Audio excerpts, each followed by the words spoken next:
दोस्तों, लोकसभा चुनाव तो अगले साल यानी 2024 में है।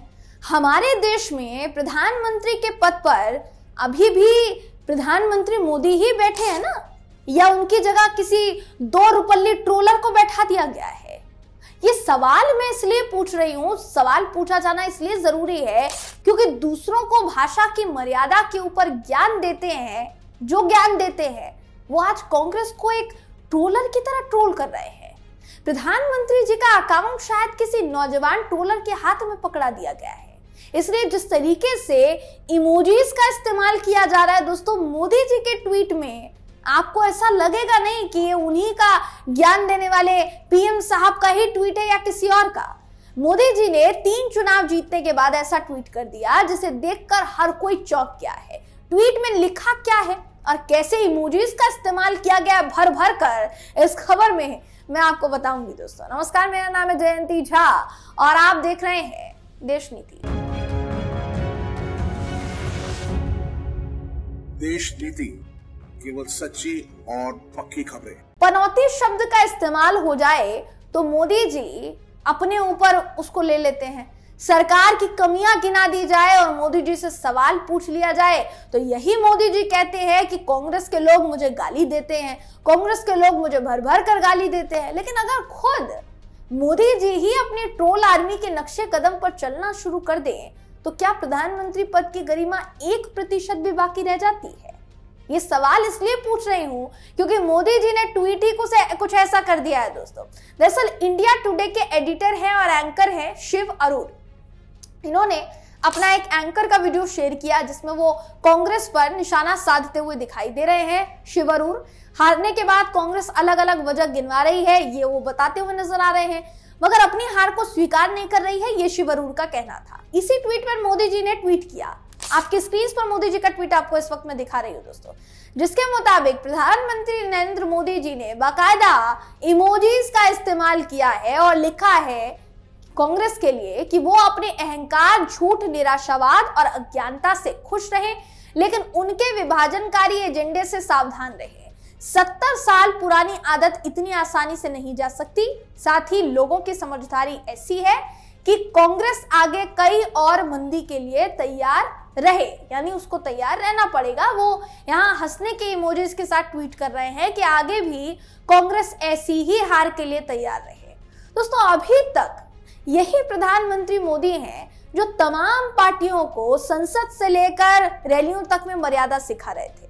अब हमने तो बाकायदा मोदी जी के इस ट्वीट का स्क्रीनशॉट ले लिया है, निकाल लिया है, क्योंकि इस ट्वीट पर इतना बवाल मच गया है, कोई यकीन ही नहीं कर पाएगा कि भाई ये प्रधानमंत्री मोदी का ही ट्विटर अकाउंट है या फिर किसी पैरोडी या फेक अकाउंट को प्रधानमंत्री मोदी के अकाउंट में तब्दील कर दिया गया है। तो हो सकता है मोदी जी का ये जो ट्वीट है ये डिलीट कर दिया जाए और इस पर कोई कुछ कहे ना, लेकिन आप हो सकता है ना कि प्रधानमंत्री मोदी जी का अकाउंट हैक हो गया हो, लेकिन ऐसा नहीं है दोस्तों, ये मोदी जी का ही अकाउंट है।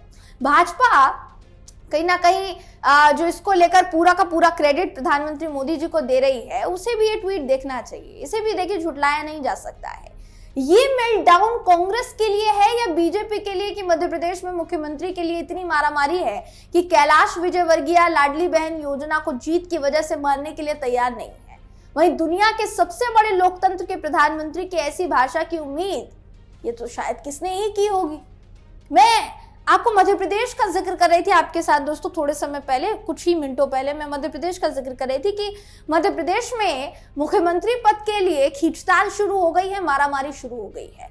कैलाश विजयवर्गीय जो अपने विवादित बयानों के लिए कई बार जाने गए हैं, कई बार देखे गए हैं, उनका बयान सामने आया है, उनका एक वीडियो वायरल हो रहा है, जिस वीडियो में जब उनसे मीडिया वाले लोगों ने, पत्रकारों ने पूछा कि मध्य प्रदेश में जीत का श्रेय क्या आप लाडली बहन योजना को देना चाहेंगे, तो उनका एक बयान ही था दोस्तों जिसने दिखा दिया कि मुख्यमंत्री पद के लिए अभी और कितने ज्यादा भारतीय जनता पार्टी को पापड़ बेलने पड़ सकते हैं, क्योंकि कलह ही सुलझने वाली नहीं है। कैलाश विजयवर्गीय बोलते हुए नजर आते हैं कि क्या लाडली बहन योजना राजस्थान में थी, क्या लाडली बहन योजना छत्तीसगढ़ में थी? तो लाडली बहन योजना को आप श्रेय मत दीजिए।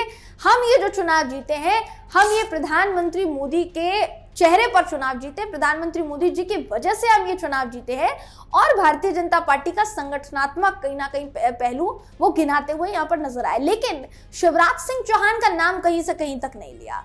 अब आप सोचिए कि शिवराज सिंह चौहान, जिनकी योजना के बल पर कहा जा रहा है कि भारतीय जनता पार्टी को आधे से ज्यादा महिला वोटर्स का वोट मिला है, वो शिवराज सिंह चौहान, अब सोचिए कि उनको दरकिनार कर दिया गया है, साइडलाइन कर दिया गया है। शायद गद्दारी ना करने का यही फल है शिवराज सिंह चौहान के लिए। जबकि मध्य प्रदेश में हर एक नेता जानता है कि प्रधानमंत्री मोदी, हो सकता है देखिए प्रधानमंत्री मोदी जी के चेहरे पर चुनाव लड़ा हो तो उनकी वजह से भी जो वोट बटोरे हो बीजेपी ने, वो ज्यादातर वोट बटोरे हो, लेकिन इसको भी तो झुटलाया नहीं जा सकता कि महिला वोटर्स की एक अहम भागीदारी रही है बीजेपी की जीत में। तो क्या आप लाडली बहन योजना को नकार के महिला वोटर्स को नहीं नकार रहे? अपने सीएम पद की रेस को आगे बढ़ाने के लिए, सीएम पद की रेस में आगे बढ़ने के लिए, खुद को मुख्यमंत्री के तौर पर देखने के लिए आपने राज्य की महिला वोटर्स को नकार दिया कि उन्होंने कितना वोट दिया है बीजेपी को, तब जाकर भारतीय जनता पार्टी मध्य प्रदेश में दोबारा सरकार बनाने जा रही है। ये एक बड़ा सवाल है दोस्तों जो इस वक्त खड़ा हो रहा है।